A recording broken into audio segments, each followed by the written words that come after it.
नमस्कार बच्चों। देखिए, आज की क्लास बहुत ज़्यादा इम्पोर्टेंट होने वाली है। आज हम 1 घंटे के अंदर विज्ञान का एक अध्याय पूरा ख़त्म करेंगे, पूरा रिवीजन करेंगे।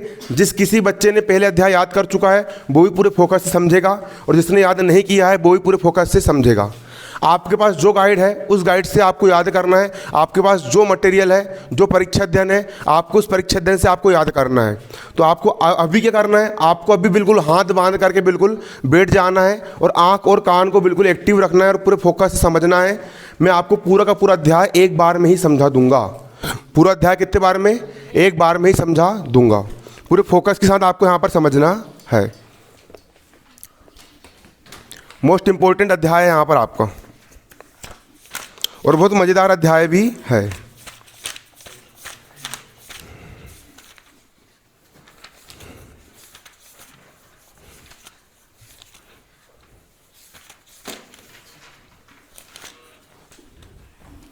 देखिए, हम आज क्या पढ़ रहे हैं? कक्षा 9वीं का विज्ञान का अध्याय 4, कक्षा 9वीं क्लास 9 के विज्ञान का अध्याय 4, परमाणु की संरचना। हम किसके बारे में पढ़ रहे हैं?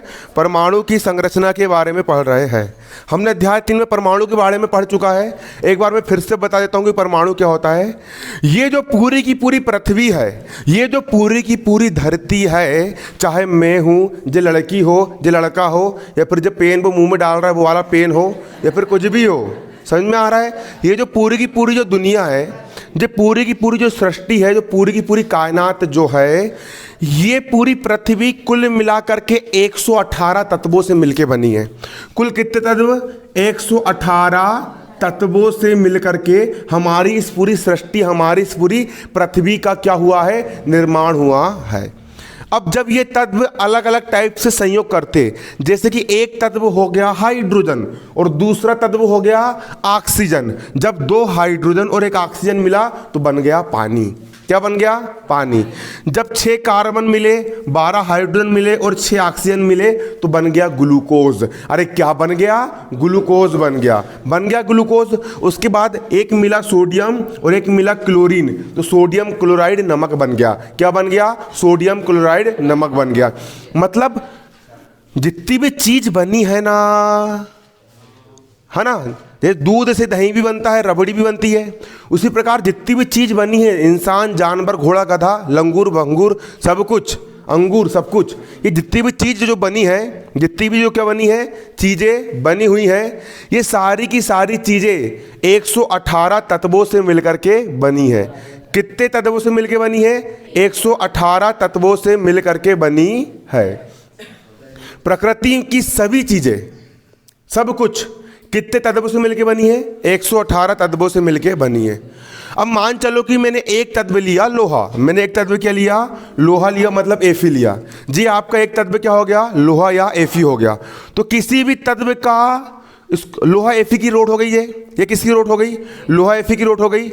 इसको मैंने छोटा करा और छोटा करा और छोटा करा। एक कंडीशन ऐसी आएगी कि उसको अपन उससे और अधिक छोटा नहीं कर सकते। उससे और ज़्यादा छोटा कर सकते हैं क्या? नहीं कर सकते।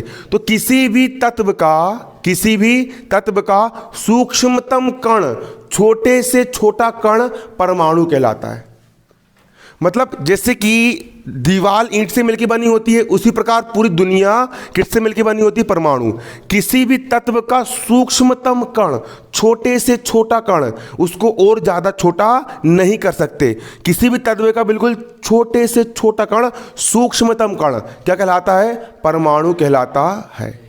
हमने अध्याय 3 में पढ़ चुका था कि परमाणु क्या होता है? किसी भी तत्व का सूक्ष्मतम कण होता है कि उसको और ज़्यादा छोटा नहीं कर सकते, सबसे छोटा कण होता है।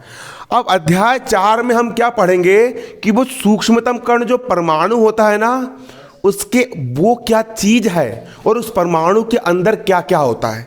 किसके अंदर? परमाणु के अंदर क्या क्या होता है। सबसे पहले होता है परमाणु, समझ में आ गया? किसी भी तत्व का सूक्ष्मतम कण क्या कहलाता है? परमाणु। अब परमाणु की संरचना कैसी होती है? परमाणु होता कैसा है? परमाणु की संरचना कैसी होती है? अब हम ये पढ़ेंगे। क्या पढ़ेंगे? कि परमाणु की संरचना कैसी होती है। अब हम इसके बारे में जानेंगे। किसके बारे में जानेंगे? परमाणु की संरचना के बारे में जानेंगे। किसके बारे में? परमाणु की संरचना के बारे में हम जानेंगे।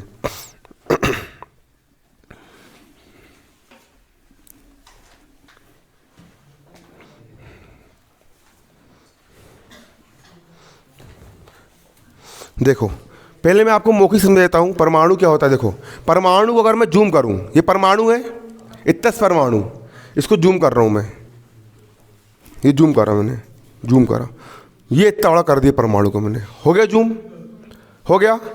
परमाणु इतना सा है ना, उसको मैं जूम करके अंदर देख रहा है अपन, दूरबीन लगा के क्या कर रहा है, अंदर देख रहा है, जूम कर रहा है अपन, इसको क्या कर रहा है, जूम कर रहा है, कर दी जूम। तो परमाणु के जो परमाणु होता है, अब परमाणु को मैंने जूम कर दिया, इतना बड़ा कर दिया मैंने, जूम कर दिया, हो ना। जो परमाणु होता है, जो क्या होता है, परमाणु होता है, जो क्या होता है, परमाणु होता है, परमाणु के बिल्कुल बीचम बीच में, कहाँ पे, बीचम बीच में, परमाणु के कहाँ, किसके, परमाणु के बिल्कुल बीचम बीच में एक केंद्रक होता है। एक क्या होता है, फुटबॉल के टाइप गोल रहता है, जो कैसा रहता है, गोल रहता है, कैसा रहता है, गोल। परमाणु के बीचम बीच में एक केंद्रक होता है, उसको नाभिक बोलते हैं, उसको क्या बोलते हैं, नाभिक बोलते हैं, क्या बोलते हैं उसको, नाभिक बोलते हैं। परमाणु के बिल्कुल बीचम बीच में केंद्रक होता है, उस केंद्रक को हम क्या कहते हैं, नाभिक कहते हैं। परमाणु के बीचम बीच में केंद्रक होता है, इस केंद्रक को हम क्या कहते हैं, नाभिक कहते हैं। क्या कहते हैं, नाभिक कहते हैं। फिर से परमाणु के बीचम बीच में क्या होता है, एक केंद्रक होता है, उस केंद्रक को हम क्या कहते हैं, नाभिक कहते हैं, है ना। क्या कहते हैं उसको हम, नाभिक कहते हैं। नाभिक के अंदर दो प्रकार के कण होते हैं, किसके अंदर, नाभिक के अंदर दो प्रकार के कण होते हैं। लेकिन ये जो बताए परमाणु की असली पिक्चर जिसने बताए, वो तो बहुत बाद में बताई गई, है ना, ये बहुत बाद में बताया गया। जे मॉडर्न साइंस है, क्या है ये, मॉडर्न साइंस। लेकिन जब बाबा आदम का ज़माना था, जब प्राचीन काल का समय था, जब किस काल का समय था, प्राचीन काल का समय था, क्या उस समय इसके बारे में पता चला था क्या, नहीं। तो उस समय कई सारे वैज्ञानिक लोग हुए थे, उनने देखना क्या क्या कर रहे थे। मैं भी तुमको एकदम से नहीं बताऊंगा कि रियल में परमाणु कैसा होता है। पहले जो वैज्ञानिक हुए उन लोगों ने क्या बताया, अपन पहले वो जानेंगे, है ना। सबसे पहले वैज्ञानिक लोग ये जान चुके थे कि परमाणु के अंदर 3 प्रकार के कण होते हैं। कितने प्रकार के, एक होता है इलेक्ट्रॉन, एक क्या होता है, एक क्या होता है, इलेक्ट्रॉन, एक क्या होता है, इलेक्ट्रॉन। परमाणु के अंदर एक होता है इलेक्ट्रॉन, परमाणु के अंदर एक होता है इलेक्ट्रॉन, इसको ई से प्रकट करते हैं। कहाँ से प्रकट करते हैं, ई से। और इस पर माइनस चार्ज होता है, इस पर चार्ज कौन सा होता है, माइनस चार्ज होता है। इलेक्ट्रॉन एक ऋण आवेशित कण होता है। इलेक्ट्रॉन कैसा कण होता है, ऋण आवेशित कण होता है। इलेक्ट्रॉन कैसा कण होता है, ऋण आवेशित कण होता है। इलेक्ट्रॉन कैसा कण होता है, ऋण आवेशित कण होता है। इलेक्ट्रॉन कैसा कण होता है, ऋण आवेशित कण होता है। और परमाणु के अंदर एक कण होता है प्रोटॉन, एक और कण क्या होता है, प्रोटॉन होता है। परमाणु के अंदर एक और कण क्या होता है, प्रोटॉन होता है। प्रोटॉन को पी से प्रकट करते, प्रोटॉन को कहाँ से प्रकट करते, पी से प्रकट करते। और प्रोटॉन में +1 चार्ज होता है। प्रोटॉन में कौन सा चार्ज होता है, धन चार्ज होता है। प्रोटॉन में कैसा चार्ज होता है, धन चार्ज होता है। इलेक्ट्रॉन में कौन सा चार्ज होता है, ऋण चार्ज। और प्रोटॉन में कौन सा चार्ज होता है, धन चार्ज होता है। और परमाणु में एक कण और होता है, परमाणु में एक कण और होता है, उसको हम बोलते हैं न्यूट्रॉन। उसको हम क्या बोलते हैं, न्यूट्रॉन बोलते हैं। न्यूट्रॉन को एन से प्रकट करते हैं। न्यूट्रॉन को कहाँ से प्रकट करते हैं, एन से प्रकट करते हैं। और न्यूट्रॉन पर कोई भी चार्ज नहीं होता, इस पर 0 आवेश होता है। न्यूट्रॉन पर कैसा आवेश होता है, 0 आवेश होता है। न्यूट्रॉन पर कैसे आवेश होता है, 0 आवेश होता है। तो सबसे पहले परमाणु के बारे में सबसे पहली जो अवधारणा है वो तो महर्षि कणाद ने बताए थे कई हजारों साल पहले ना। लेकिन अभी आधुनिक साइंस में देखा जाए तो सबसे पहले नाम आता है टॉमसन का परमाणु मॉडल। किसका, टॉमसन। टॉमसन, इसको टॉमसन भी बोलते हैं और सर जे थॉमसन भी बोलते हैं। क्या बोलते हैं, और जे थॉमसन। थॉमसन बोलो, टॉमसन बोलो, इनके नाम उटपटांग ही रहते हैं। जामसन, लामसन, क्या क्या नाम रख देते बिल्कुल। टॉमसन, कंफ्यूज नहीं होना, टॉमसन बोले थॉमसन बोले बात एक ही है। थॉमसन किसका मॉडल, थॉमसन का परमाणु मॉडल। किसका परमाणु मॉडल, थॉमसन का परमाणु मॉडल। किसका मॉडल, थॉमसन का परमाणु मॉडल। पेपर में आपको क्वेश्चन आ सकता है, थॉमसन के परमाणु मॉडल का सचित्र वर्णन करो। पेपर में क्या क्वेश्चन आ जाएगा, थॉमसन के परमाणु मॉडल का सचित्र वर्णन करो। तो लिखो क्वेश्चन, थॉमसन के परमाणु मॉडल का सचित्र वर्णन कीजिए। थॉमसन के परमाणु मॉडल का सचित्र वर्णन कीजिए। थॉमसन के परमाणु मॉडल का सचित्र वर्णन कीजिए। इसका उत्तर जो है मैंने लिखवा चुका हूं, और जिन लोगों ने लिखे हैं विज्ञान का पेज नंबर, आपकी जो 9वीं की विज्ञान की बुक है उसका पेज नंबर, एनसीईआरटी की बुक का पेज नंबर 53, पेज नंबर 53 पर आपको इसका आंसर मिल जाएगा। ये हेडिंग डालिए 4.2.1 टॉमसन का परमाणु मॉडल का सचित्र वर्णन कीजिए। क्लियर? टॉमसन के परमाणु मॉडल का सचित्र वर्णन कीजिए। अब सब लोग किताब, जिनके पास किताब है किताब खोल के देखेंगे, और जिनके पास किताब नहीं है वो खाली हाथ बंद करके सुनेंगे। देखो, टॉमसन का परमाणु मॉडल अब भी पूछ रहा हूँ। टॉमसन ने, किसने? टॉमसन ने परमाणु की संरचना से संबंधित, परमाणु की संरचना के संबंधित मतलब परमाणु अंदर से होता कैसा है, परमाणु अंदर से होता कैसा है, परमाणु की संरचना कैसी होती है, परमाणु की संरचना से संबंधित, किससे संबंधित? परमाणु की संरचना से संबंधित एक मॉडल प्रस्तुत करा। एक क्या प्रस्तुत करा? मॉडल प्रस्तुत करा। और ये जो मॉडल था वो क्रिसमस केक की तरह था। ये मॉडल किसकी तरह था? क्रिसमस केक की तरह था। जो क्रिसमस केक होता है वो क्या होता है कि एक प्रकार से बिल्कुल सब तरफ क्रीम भरी रहती है। क्या भरी होती है? क्रीम भरी रहती है, और बीच में यहाँ पर क्या बोलते हैं उसको, गुलाब कतरी या फिर मेवे भरे होते हैं। क्या भरे होते हैं? गुलाब कतरी या मेवे भरे होते हैं। तो भैया टॉमसन ने क्या बोला? टॉमसन या थॉमसन ने बोला कि हमारा जो परमाणु होता है, परमाणु कैसा होता है भैया? क्रिसमस केक की तरह होता है। किसकी तरह होता है? क्रिसमस केक की तरह होता है। टॉमसन के अनुसार, अब भी पूछूंगा मैं ना, टॉमसन ने क्या बोला? हमारा परमाणु कैसा होता है? क्रिसमस केक की तरह होता है। टॉमसन के अनुसार परमाणु एक धन आवेशित गोला है। परमाणु एक क्या है? धन आवेशित गोला है। टॉमसन ने क्या बोला? परमाणु एक क्या है? धन आवेशित गोला है। परमाणु एक क्या है? धन आवेशित गोला है। और इसमें जो इलेक्ट्रॉन जो होते हैं, इसमें जो क्या होते हैं? इलेक्ट्रॉन जो होते हैं सूखे मेवे की तरह थे। जिस प्रकार क्रिसमस केक में सूखे मेवे लगे होते हैं, काजू बादाम सूखे मेवे लगे होते हैं, क्रिसमस केक में लगे होते हैं, उसी प्रकार परमाणु भी ऐसे ही बिल्कुल गोल गोल होता है। और जो सूखे मेवे है उसमें मतलब इलेक्ट्रॉन लगे होते हैं। क्या लगे होते हैं? इलेक्ट्रॉन लगे होते हैं। सूखे मेवे को उन्होंने क्या मान लिया? इलेक्ट्रॉन मान लिया। सूखे मेवे को उसने क्या मान लिया? इलेक्ट्रॉन मान लिया। और उसने कहा कि आप इसकी जगह तरबूज का उदाहरण भी ले सकते हो। तरबूज के जो बीज होते हैं वो क्या होगा? एक प्रकार से इलेक्ट्रॉन हो गए, और जो लाल लाल वाला भाग होता है तरबूज के अंदर का, उसको उसने क्या मान लिया? धनावेशित गोला। क्या मान लिया? धनावेशित गोला मान लिया। जिसके अनुसार तरबूज में धन आवेश, तरबूज में धन आवेश तरबूज का खाने वाला लाल भाग है। उसने क्या बोला? तरबूज में जो धन आवेश होता है वो खाने वाला कौन सा भाग है? लाल भाग है। टॉमसन ने क्या बोला? परमाणु के अंदर है ना, तरबूज का जो लाल लाल वाला भाग होता है वो धन आवेश हो गया, और जो बीज होते हैं उसको उसने क्या मान लिया? इलेक्ट्रॉन मान लिया। जो खाने वाला लाल लाल भाग होता है उसको उसने प्रोटॉन मान लिया, धन आवेश मान लिया, और जो बीज होते हैं उसको उसने क्या मान लिया? इलेक्ट्रॉन उसने मान लिया। क्या मान लिया? इलेक्ट्रॉन मान लिया। इसको उसने क्या माना? धनात्मक गोला। धनात्मक गोला उसने इसको मान लिया। और ये क्या है यहाँ पर आपके? इलेक्ट्रॉन। ये क्या है आपके? इलेक्ट्रॉन। ये क्या है यहाँ पर आपके? इलेक्ट्रॉन है। आपको चित्र बनाने को आएगा? चित्र बन जाएगा ये वाला।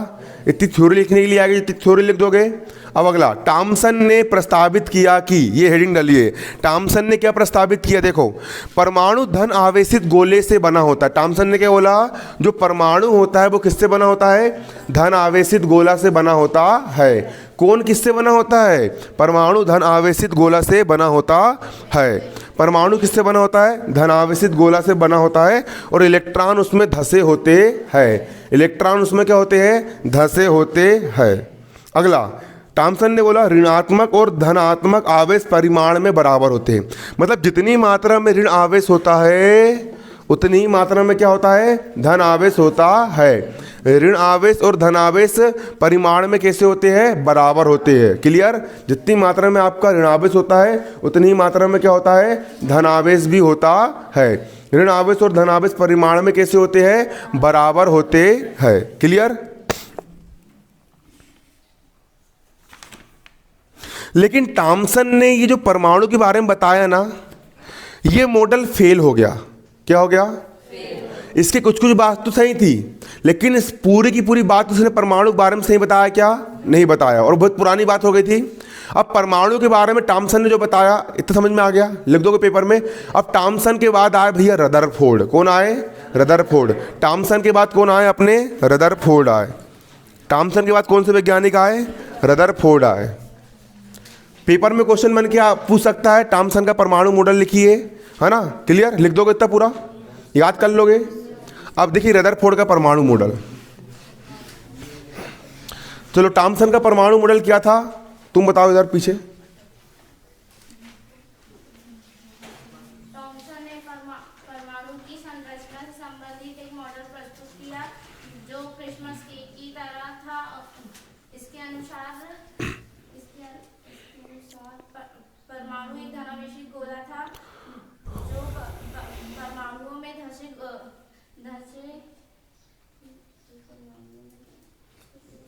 जो परमाणु में सूखे मेवे की तरह थे। तरबूज का उदाहरण भी ले सकते हैं। इसमें धनावेशित गोला तरबूज में लाल भाग बिखरा हुआ था और इसके बीज परमाणु में धसे गोले की तरह थे। ढंग से याद नहीं करो तुम, अच्छे से याद करो बैठ के, है ना? और कौन बताएगा? लड़कों में कोई नहीं है, सब बेल है। लड़की में और कोई?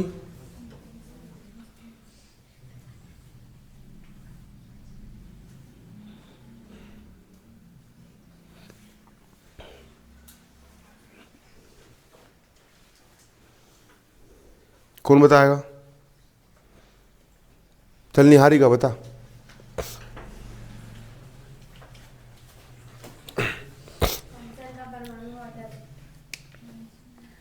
टॉमसन ने परमाणु की संरचना से संबंधित एक मॉडल प्रस्तुत किया जो कि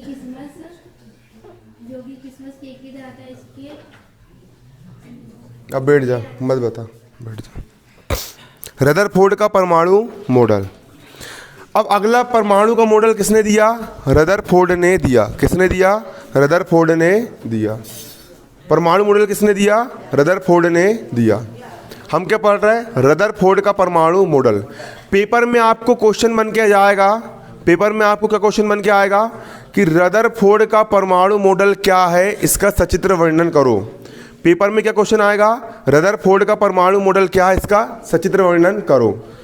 रदरफोर्ड का परमाणु मॉडल की कमियां लिखिए, पेपर में क्वेश्चन आता है। क्वेश्चन लिखो, रदरफोर्ड के परमाणु मॉडल का सचित्र वर्णन करो।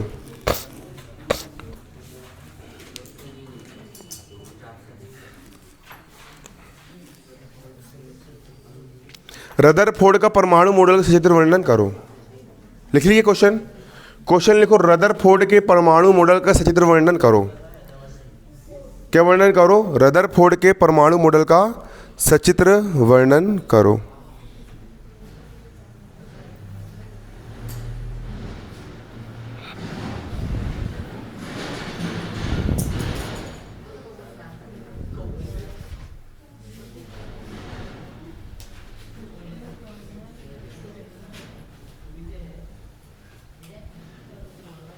देखो, रदरफोर्ड के परमाणु मॉडल का सचित्र वर्णन करो। रदरफोर्ड ने क्या करा? जो रदरफोर्ड था, दिख रहा है इसमें, जो रदरफोर्ड था, रदरफोर्ड ने क्या करा? रदरफोर्ड ने एक अत्यंत पतली पन्नी लिया, सोने की बहुत पतली पन्नी लिया। किसने? रदरफोर्ड ने सोने की बहुत ज़्यादा कैसी पन्नी लिया? पतली पन्नी लिया। रदरफोर्ड ने सोने की बेहद पतली पन्नी लिया। अत्यंत पतला पत्थर लिया। क्या लिया? अत्यंत पतला पत्थर लिया। किसने लिया? रदरफोर्ड ने लिया। क्या लिया? सोने का अत्यंत पतली पन्नी, सोने का अत्यंत पतला पत्थर लिया, बहुत पतली पन्नी। एक कागज दिखाओ। रदरफोर्ड ने सोने की अत्यंत पतली पन्नी लिया। रदरफोर्ड ने क्या लिया? सोने की अत्यंत पतली पन्नी लिया। ये देखो, रदरफोर्ड ने क्या लिया? सोने की अत्यंत पतली पन्नी लिया। अत्यंत पतली पन्नी किसने लिया? रदरफोर्ड ने लिया। रदरफोर्ड ने क्या लिया? सोने की अत्यंत पतली पन्नी ले लिया। अब रदरफोर्ड ने सोने की अत्यंत पतली पन्नी लिया, सोने की पन्नी है ना, फिर उसने लिया अल्फा कण। क्या लिया उसने? अल्फा कण लिया। रदरफोर्ड ने क्या लिया? अल्फा कण लिया। और अल्फा कोण उसने ऐसा रखा, अल्फा कण उसने ऐसा लिया और पतली पन्नी पर अल्फा कणों की बौछार कर दी। किसकी बौछार कर दी? अल्फा कणों की बौछार कर दी। जैसे उसने छोड़ा, अल्फा कण की बौछार कर दिया, अल्फा कण नीचे आए और नीचे आए और नीचे आए और नीचे आए और नीचे आए। फिर क्या हुआ? कुछ अल्फा कण पत्थर के सीधे आर पार चले गए। मतलब ऊपर से आए और इसमें टकराए और जो बीचम बीच के जो भाग था वहाँ से कैसे निकल गए? आर पार निकल गए, आर पार निकल गए, आर पार निकल गए, आर पार निकल गए। कुछ अल्फा कण पत्थर के सीधे आर पार निकल गए, निकल गए अल्फा कण। और कुछ अल्फा कण जो बिल्कुल बीचम बीच वाले जो भाग था ना, है ना, जो किनारे पे अल्फा कण गिरे थे, किनारे पे किनारे पे किनारे पे किनारे पे किनारे पे किनारे पे, जो आइट साइड किनारे पर अल्फा कण गिरे थे, वो अल्फा कण कैसे हो गए? आर पार निकल गए। पता ही नहीं चला कि यहाँ पर अत्तर पत्थर थी क्या नहीं थी। सीधे कैसे निकल गए? वो आर पार निकल गए। कैसे निकल गए? आर पार निकल गए। ऊपर से गिरे और नीचे से सीधे निकल गए। क्लियर? और कुछ अल्फा कण जो कि हल्का सा आगे साइड टकराए, वो इस पत्थर से टकराए और टकराने के पश्चात जैसे ही वो टकराए तो हल्का सा अपने मार्ग से सीधे गिरना था, लेकिन अपने मार्ग से विचलित हो गए। मतलब सीधे सीधे सीधे सीधे यहाँ तक सीधे आए, यहाँ पे टकराए और फिर सीधे नहीं गिरे बल्कि अपने मार्ग से विचलित हो गए। कुछ अल्फा कण कैसे सीधे आए और टकराने के बाद अपने मार्ग से क्या हो गए? विचलित हो गए। कैसे हो गए? विचलित हो गए। और जो बिल्कुल जो बीचम बीच वाला जो भाग था, परमाणु जो क्या बोलते, पन्नी का जो कौन सा भाग था? बीचम बीच वाला भाग था। वहाँ पर जो अल्फा कण वहाँ पर टकराए, कुछ अल्फा कण वहाँ पर टकराए और जैसे ही टकराए तो टकराने के बाद फिर वापस अपने ही मार्ग में ऊपर की ओर लौट गए। क्लियर? फिर से रदरफोर्ड का परमाणु मॉडल अभी पूछूंगा। रदरफोर्ड ने सोने की अत्यंत पतली पन्नी लिया। रदरफोर्ड ने क्या लिया? सोने की अत्यंत पतली पन्नी लिया। किसने? रदरफोर्ड ने सोने की अत्यंत पतली पन्नी लिया। इस सोने के अत्यंत पतले पत्थर पर उसने अल्फा कणों की क्या करी? बौछार करी। कुछ अल्फा कण पन्नी के सीधे आर पार निकल गए। कुछ अल्फा कण सीधे पन्नी की कैसे निकल गए? आर पार निकल गए, निकल गए। कुछ अल्फा कण पत्थर पर टकराए और टकराने के पश्चात अपने मार्ग से क्या हो गए? विचलित हो गए। और कुछ अल्फा कण जिस मार्ग से आए थे टकराने के बाद उसी मार्ग में वापस लौट गए। जिस मार्ग से आए थे टकराने के बाद उसी मार्ग में क्या हो गए? वापस लौट गए। समझ में आ रहा आपको? है ना? जिस मार्ग से आए थे उसी मार्ग से वापस क्या हो गए? वो लौट गए। कुछ अल्फा कण जिस मार्ग से आए थे उसी मार्ग में क्या हो गए? वापस लौट गए। क्लियर है ना? जिस मार्ग से आए थे उसी मार्ग से वापस लौट गए, है ना? कुछ अल्फा कण, कुछ अल्फा कण जिस मार्ग से आए थे उसी मार्ग में क्या हो गए? वापस लौट गए। देखो, रदरफोर्ड ने ये लिया था सोने की पतली पन्नी। क्या लिया? सोने का अत्यंत पतला पत्थर या सोने की अत्यंत पतली पन्नी लिया। लिया रदरफोर्ड ने क्या लिया? सोने की अत्यंत पतली पन्नी लिया, है ना? क्या लिया उसने? सोने की अत्यंत पतली पन्नी लिया। पतली पन्नी आपकी बुक में इस प्रकार का चित्र बना, अपन बेसी बनाएंगे, है ना? जैसे चित्र बना है। रदरफोर्ड ने क्या करा? रदरफोर्ड ने सोने की अत्यंत पतली पन्नी लिया। रदरफोर्ड ने सोने की अत्यंत पतली पन्नी लिया। देखो, सोने की अत्यंत पतली पन्नी जे है, इस टाइप की। चित्र में हाथ चलना चाहिए, है ना? ये सोने की अत्यंत पतली पन्नी लिया। किसने लिया? रदरफोर्ड ने लिया। रदरफोर्ड ने अत्यंत सोने की पतली पन्नी लिया। ये सोने की अत्यंत पतली पन्नी है। कौन सी पन्नी है? सोने की अत्यंत पतली पन्नी है। लेकिन पतली पन्नी होने के बाद भी देखो परमाणु कितने छोटे होते हैं कि मोटाई में परमाणु की जो कितनी मोटी परत बनी है, एक, है ना? क्लियर है? कितनी मोटी यहाँ पर परत बनी है परमाणु की, है ना?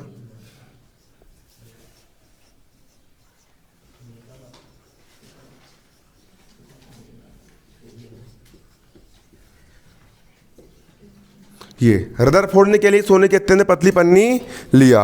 अब इन पन्नी पर इस ये देखो, ये पन्नी है, ये पन्नी है, दिख रहा है। इस पन्नी पर उसने क्या करा, अल्फा कणों की क्या करा, बौछार करा। कुछ अल्फा कण सीधे आर पार निकल गए। देखो ये अल्फा कण जो थे सीधे कैसे निकल गए, आर पार निकल गए।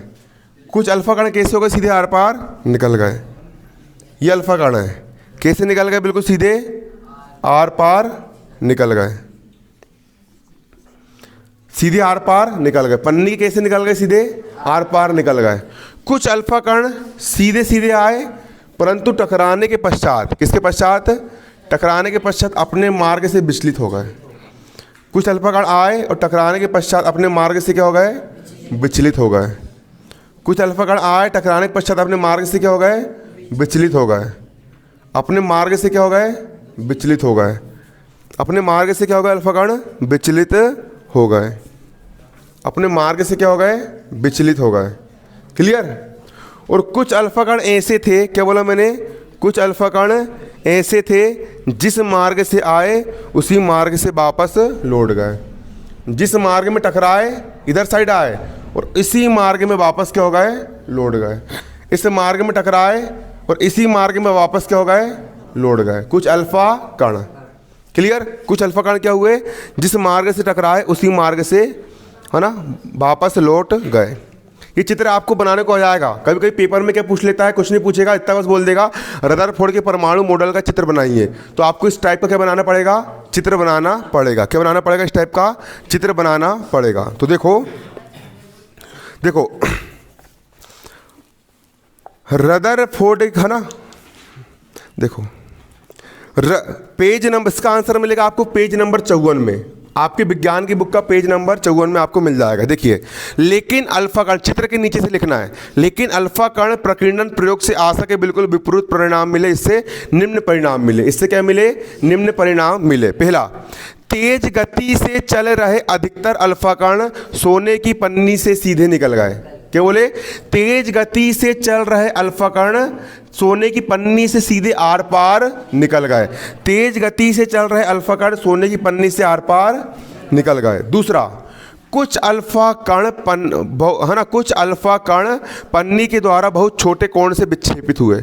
कुछ अल्फा कण सीधे सीधे तो आए, लेकिन टकराने के बाद विक्षेपित होगा, क्या हो गए, विक्षेपित हो गए। कुछ अल्फा कण पन्नी के द्वारा छोटे कोण से क्या हो गए, विक्षेपित हो गए। फिर से, कुछ अल्फा कण पन्नी के द्वारा छोटे कोण से विक्षेपित हो गए। पहला पॉइंट क्या है, तेज गति से चल रहे अल्फा कण पन्नी के सीधे आर पार हो गए। दूसरा पॉइंट, कुछ अल्फा कण पन्नी से बहुत छोटे कोण से क्या हो गए, विक्षेपित हो गए।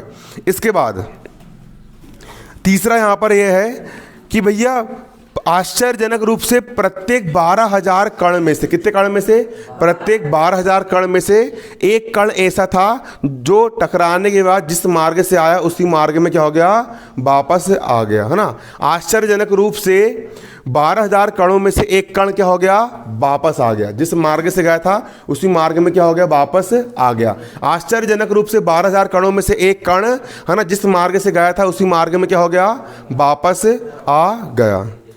क्लियर है, वापस आ गया। आया कि नहीं आया, समझ में आ गया। ये 3 पॉइंट, कितने पॉइंट बोला मैंने, 3 पॉइंट। पहला पॉइंट क्या था, तेज गति से चल रहे अल्फा कण पत्थर के सीधे आर पार निकल गए। कुछ अल्फा कण पन्नी के द्वारा बहुत छोटे कोण से विक्षेपित हो गए। आश्चर्यजनक रूप से 12,000 कण में से एक कण उसी मार्ग में वापस आ गया, उसी मार्ग में क्या हो गया, वापस आ गया। क्लियर, ये इसके परिणाम निकले। अब परिणाम के माध्यम से अपन क्या निष्कर्ष निकाल सकते हैं। अब निष्कर्ष की बात करूंगा मैं, किसकी बात करूंगा, निष्कर्ष की बात करूंगा। अब इससे हम क्या निष्कर्ष निकाल सकते हैं। देखो, पहला निष्कर्ष ये पेज नंबर 54 पर है, सबसे नीचे। इसी तर्क के अनुसार, यहाँ से लिखना है, इसी तर्क के अनुसार अल्फा कण प्रकीर्णन प्रयोग के आधार पर रदरफोर्ड ने निम्न परिणाम निकाले। अब देखिए रदरफोर्ड ने कौन कौन से परिणाम निकाला। पहला परिणाम, अल्फा कण सीधे आर पार निकल गए। इसका मतलब ये है कि परमाणु का अधिकांश भाग क्या है? खोखला है, खाली है, तभी तो पन्नी के सीधे आर पार निकल गए। अगर ये भाग भरा होता तो क्या कण आर पार निकल पाते? क्या नहीं निकल पाते। परमाणु का अधिकांश भाग क्या होता है? खाली होता है, खोखला होता है। इसी कारण कुछ अल्फा कण पन्नी के सीधे कैसे निकल गए? आर पार निकल गए। क्या हो गए? आर पार निकल गए। क्लियर है? देखो परमाणु, ये पहला पॉइंट लिखा है, परमाणु के भीतर का अधिकतर भाग खाली है। परमाणु के अंदर का, परमाणु के भीतर का अधिकतर भाग क्या है? खाली है, क्योंकि अल्फा कण बिना विक्षेपित हुए सीधे आर पार निकल जाते हैं। परमाणु के अधिकांश भाग क्या होता है? खाली होता है, क्योंकि अल्फा कण बिना विक्षेपित हुए क्या हो जाते हैं? सीधे आर पार निकल जाते हैं। सोने की पन्नी से क्या हो जाते हैं? आर पार निकल जाते हैं।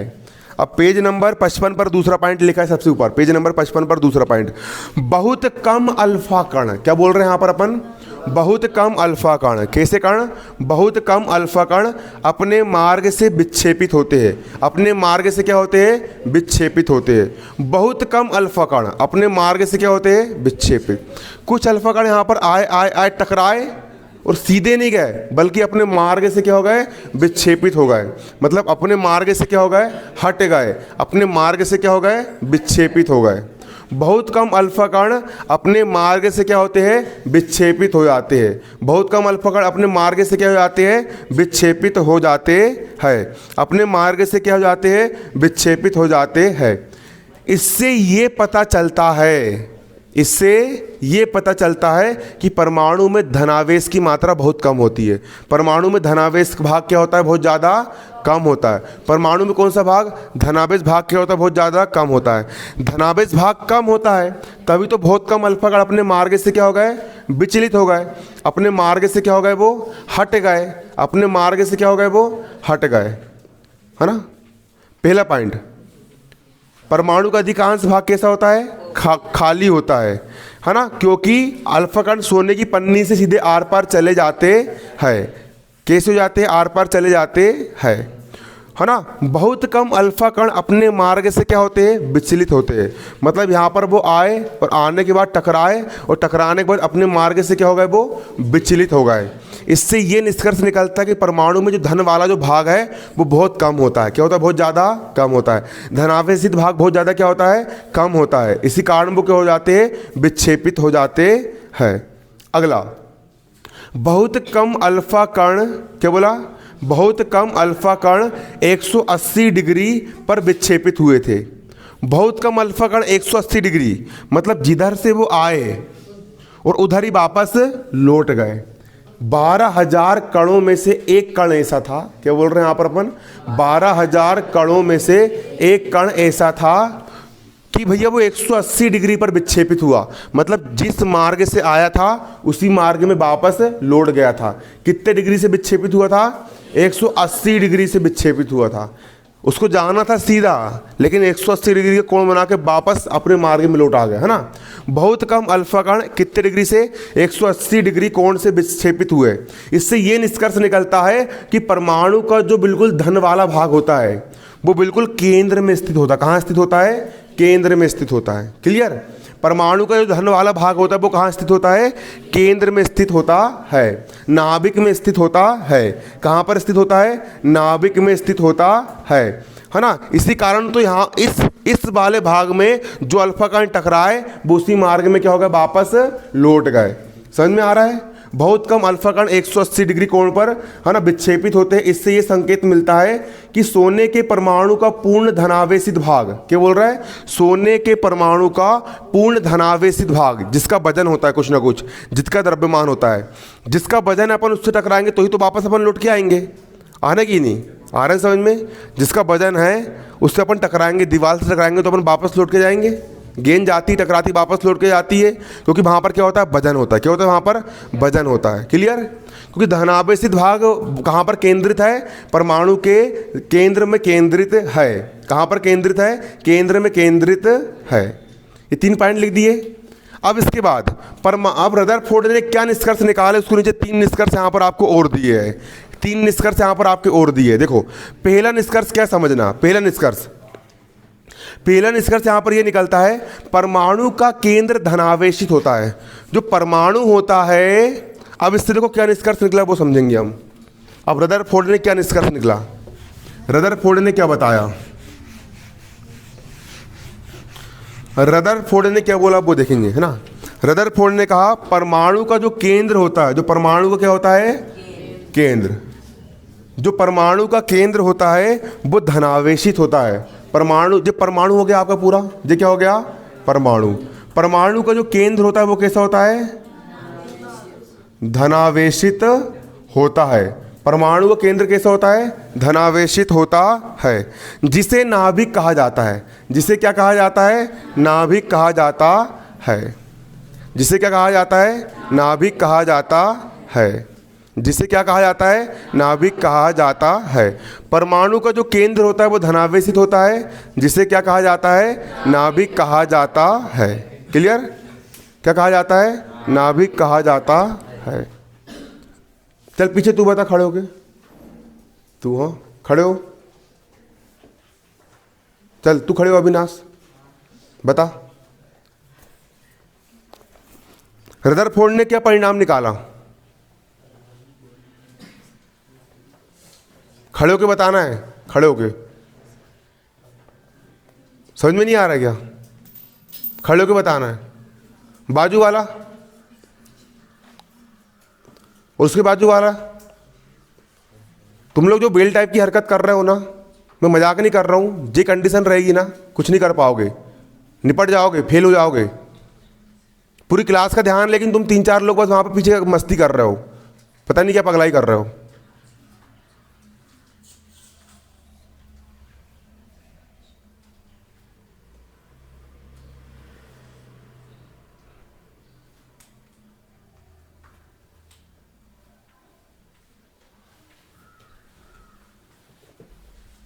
घबराने में क्यों हरकत दिखा रहे हो बिल्कुल, तो बताओ फिर ये इतने तुमको अगर ज्ञान है तुम्हारे अंदर इतने ही, तो फिर बताओ खड़े होके बिल्कुल कि क्या होता है रदरफोर्ड का परमाणु मॉडल। चल बता रहे हो क्या होता है रदरफोर्ड का परमाणु मॉडल, खड़े होके।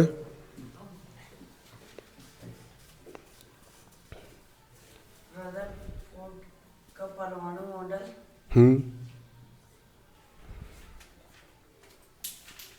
रदरफोर्ड ने एक सोने की पतली देखो अब रदरफोर्ड ने मुख्य रूप से क्या निष्कर्ष निकाला, हम उसकी बात करेंगे।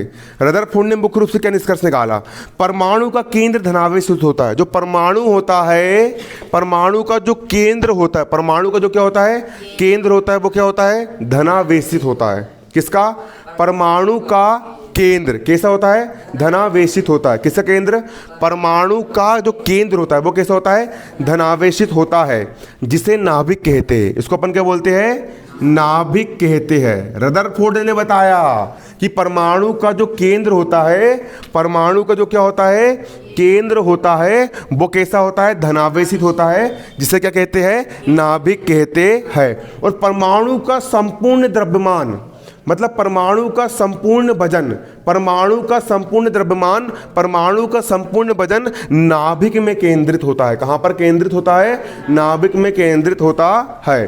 परमाणु का संपूर्ण द्रव्यमान कहाँ पर केंद्रित होता है, नाभिक में केंद्रित होता है।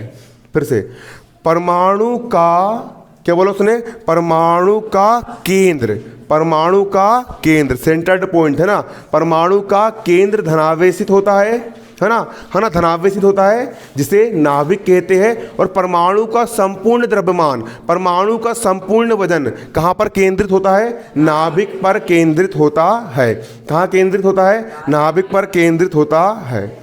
पहला पॉइंट क्या बोला मैंने, परमाणु का संपूर्ण, परमाणु का केंद्र धनावेशित होता है, जिसे नाभिक कहते हैं। और परमाणु का संपूर्ण द्रव्यमान नाभिक में केंद्रित होता है। पूरा वजन यहीं पर है। इसी कारण तो सीधे कुछ कण आर पार निकल गए, कुछ कण कैसे हो गए, सीधे आर पार निकल गए। और जो कण यहाँ से टकराए थे वो विक्षेपित हुए, जो कण यहाँ से टकराए थे वो क्या हो गए, विक्षेपित हुए। और जो कण बिल्कुल बीचम बीच में टकराए वो उसी मार्ग में क्या हो गए, वापस लौट गए। इधर से आए और इधर ही वापस लौट गए। रदरफोर्ड ने ऐसा निकाला निष्कर्ष। दूसरा, इलेक्ट्रॉन नाभिक के चारों ओर जो इलेक्ट्रॉन होते हैं, इलेक्ट्रॉन जो होते हैं वो नाभिक के चारों, जैसे कि ये इलेक्ट्रॉन हो गया है, वो नाभिक के चारों ओर, नाभिक के कैसे चारों ओर, इलेक्ट्रॉन नाभिक के चारों ओर चक्कर लगाते हैं। देखो ये हो गया तुम्हारा नाभिक, ये क्या हो गया, नाभिक हो गया नाभिक। नाभिक के चारों, देखो ये नाभिक दिख रहा है, ये हो गया नाभिक फुटबॉल टाइप का, ये क्या हो गया, नाभिक। ये इलेक्ट्रॉन चारों ओर चक्कर लगा रहा है, ये चारों ओर क्या लगा रहा है, चक्कर लगा रहा है। कौन चक्कर लगा रहा है, इलेक्ट्रॉन चारों ओर क्या लगा रहा है, चक्कर लगा रहा है। किसके चारों ओर, नाभिक के चारों ओर चक्कर लगाते हैं। इलेक्ट्रॉन नाभिक के चारों ओर क्या लगाते हैं, चक्कर लगाते, गोल गोल घूमते हुए चक्कर लगाते हैं। इलेक्ट्रॉन नाभिक के चारों ओर क्या लगाते हैं, चक्कर लगाते हैं। तीसरा, नाभिक का आकार, किसका आकार, जो नाभिक है, जो क्या है आपका नाभिक है, नाभिक का आकार, किसका आकार, नाभिक का आकार, किसका आकार, नाभिक का आकार परमाणु के आकार की तुलना में काफ़ी कम होता है, बहुत ज़्यादा कम होता है। किसका आकार, नाभिक का आकार परमाणु के आकार की तुलना में बहुत ज़्यादा कम होता है। बहुत ज़्यादा कैसा होता है, कम होता है। नाभिक का आकार परमाणु के आकार की तुलना में बहुत ज़्यादा कम होता है। बहुत ज़्यादा कैसा होता है, कम होता है, बहुत छोटा होता है ना। नाभिक का जो आकार है ना, वो परमाणु के आकार की तुलना में बहुत ज़्यादा क्या होता है, कम होता है। ये रदरफोर्ड का पूरा परमाणु मॉडल हो गया।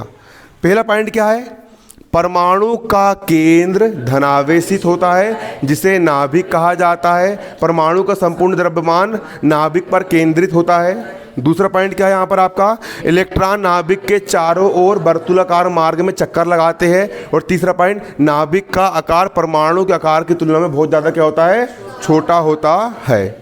ये रदरफोर्ड का परमाणु मॉडल आपका खत्म हो गया है। ठीक, अब पेपर में कभी कभी क्वेश्चन जाता है कि रदरफोर्ड के परमाणु मॉडल में कौन कौन सी कमियां थी, है ना। तो रदरफोर्ड के परमाणु मॉडल की कमियां पेज नंबर 55 पर दिया है।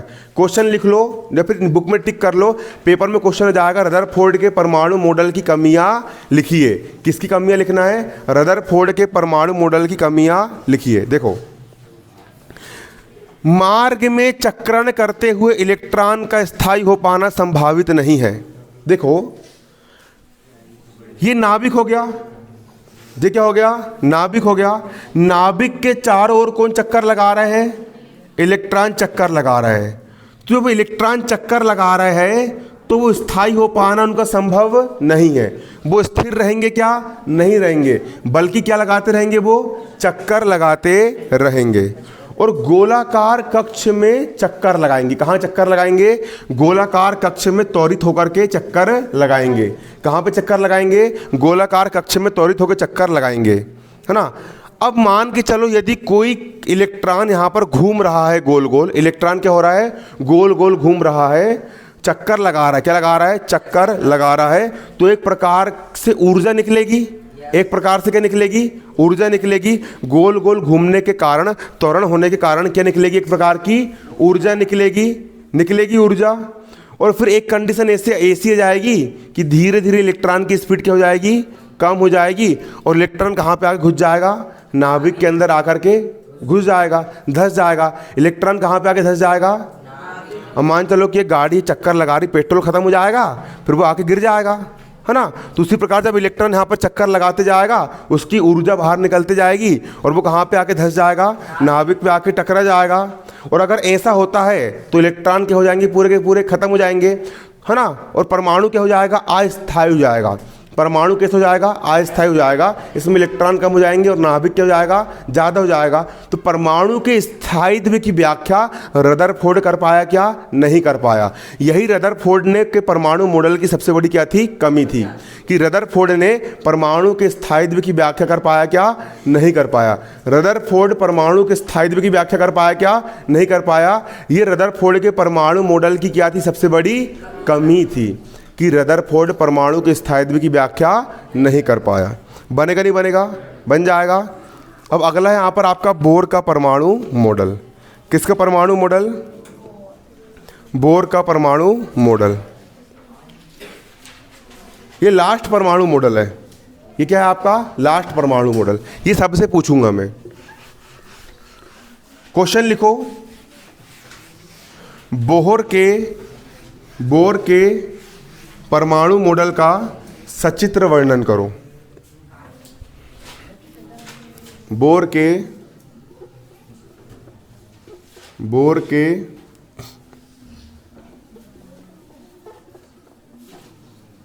परमाणु मॉडल का सचित्र वर्णन करो। सुनो, रदरफोर्ड ने परमाणु मॉडल दिया, तो रदरफोर्ड के परमाणु मॉडल में जितनी भी कमी थी, जितनी भी क्या थी, कमियां थी, जितनी भी गलतियां थी, उन सारी कमियों को, उन सारी गलतियों को किसने दूर करा? नील्स बोर ने। किसने दूर करा? नील्स बोर ने। किसने? नील्स बोर ने। देखो, रदरफोर्ड बोर का परमाणु मॉडल 4.2.3 पेज नंबर 55 पर, पेज नंबर कितने पर?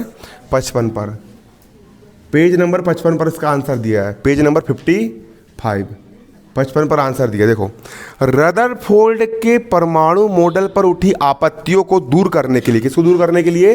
रदरफोर्ड के परमाणु मॉडल की आपत्तियों को दूर करने के लिए नील्स बोर ने, किसने?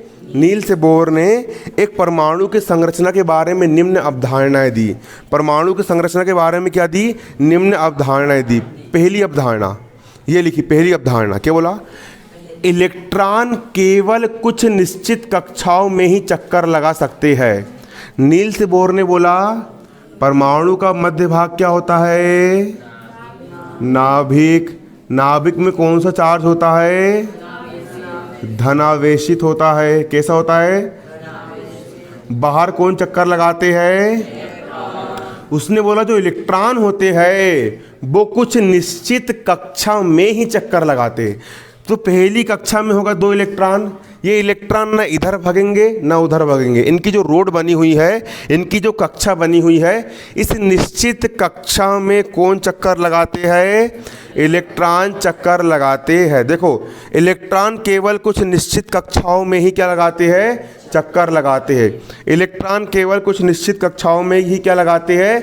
चक्कर लगाते हैं, जिन्हें इलेक्ट्रॉन कक्षा कहते हैं। फिर से, इलेक्ट्रॉन केवल कुछ निश्चित कक्षाओं में ही क्या लगाते हैं? चक्कर लगाते हैं। इलेक्ट्रॉन केवल कुछ निश्चित कक्षाओं में ही चक्कर लगाते हैं। इन कक्षा को अपन क्या बोलते हैं? इलेक्ट्रॉन कक्षा कहते हैं। फिर से, इलेक्ट्रॉन केवल कुछ निश्चित कक्षाओं में ही चक्कर लगाते हैं। इन कक्षाओं को इलेक्ट्रॉन कक्षा कहते हैं। इन कक्षा को अपन क्या कहते हैं? इलेक्ट्रॉन कक्षा कहते हैं। क्लियर? दूसरा पॉइंट, जब इलेक्ट्रॉन इस कक्षा में चक्कर लगाते हैं, जब इलेक्ट्रॉन विविक्त कक्षा में चक्कर लगाते हैं, जब इलेक्ट्रॉन विविक्त कक्षा में चक्कर लगाते हैं तो उनकी ऊर्जा का विकिरण नहीं होता। ना तो वो ऊर्जा ग्रहण करते हैं और ना ही ऊर्जा को वो त्यागते हैं। उनके अंदर की ऊर्जा हमेशा के लिए उतनी की उतनी ही बनी रहती है। पहला पॉइंट, इलेक्ट्रॉन कुछ निश्चित कक्षा में चक्कर लगाते हैं। इन कक्षा को इलेक्ट्रॉन की विविक्त कक्षा कहते हैं। और दूसरा पॉइंट, इलेक्ट्रॉन जिन कक्षा में है ना, इलेक्ट्रॉन जब चक्कर लगाते हैं तो उनकी ऊर्जा का विकिरण नहीं होता। उनकी ऊर्जा का विकिरण नहीं होता। फिर भैया नील्स बोर ने, किसने? नील्स बोर ने। नील्स बोर ने, ये देखो ये लिखा है, नील्स बोर ने इन कक्षाओं को कोश बोला। क्या बोला उसने? इसको कोश। ये हो गया पहला कोश, ये हो गया आपका दूसरा कोश, ये हो गया आपका तीसरा कोश। नील्स बोर ने इन कोश को क्या बोला? इन ऊर्जा स्तर को उसने क्या बोला? कोश बोला। नील्स बोर ने इसको क्या बोला? कोश बोला। क्या बोला इसको? कोश बोला। और ये कक्षा के नाम क्या रखा? पहली कक्षा का नाम उसने रख दिया के, दूसरी कक्षा का नाम क्या रख दिया? एल, तीसरी का एम, चौथी का एन, KLMNOP। क्लियर? या इसको एक भी बोल सकते, पहले नंबर की कक्षा, ये दूसरे नंबर की कक्षा, तीसरे नंबर की कक्षा। इस कोष को उसने KLMN द्वारा प्रकट किया, या 1 2 3 4 के द्वारा प्रकट किया। किसने? नील्स बोर ने। पेपर में क्वेश्चन जाएगा, नील्स बोर के परमाणु मॉडल का सचित्र वर्णन करो। या चित्र बनाने को चित्र बना लोगे, इतना पूरा याद करना है और इसको लिख के भी देखना है।